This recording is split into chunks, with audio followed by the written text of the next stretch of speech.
जैन। मैं ममता छावड़ा रांची से बोल रही हूँ।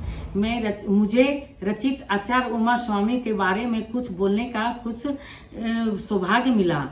आचार्य को नमस्ते करते हुए मैं अपनी भावनाओं से व्यक्त करना चाहती हूँ।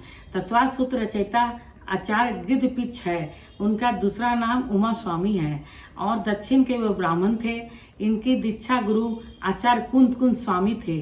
उन्हें लोग उमा स्वाति के नाम से भी जाने जाते हैं और उमा स्वामी स्वयं की रिद्धियों को संपन्न थे। ये रिद्धि के प्रभाव से आकाश में गमन करते हैं और तत्वार्थ सूत्र आगम में अक्षय निधि है। इस ग्रंथ की रचना संस्कृत भाषा में रचना को जैन परंपरा के अनुसार नए युग का आरंभ किया गया है।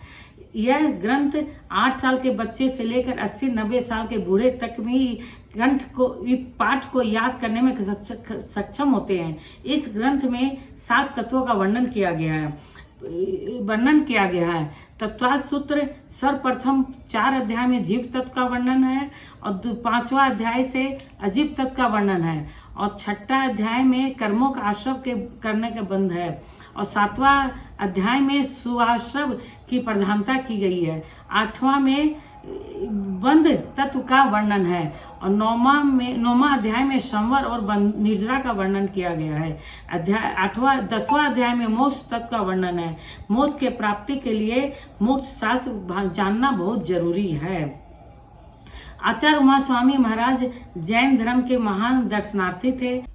आचार्य श्री अपने जीवन के महावीर स्वामी के उपदेशों को संस्कृत में सूत्रबद्ध कर संपूर्ण विश्व को अमूल्य धरोहर में प्रदान की है। इनकी रचना श्री ग्रंथराज तत्वार्थ सूत्र जी जैन दर्शन का सर्वोपरि ग्रंथ है, जिसे हम सब जैन बाइबल के नाम से भी जानते हैं।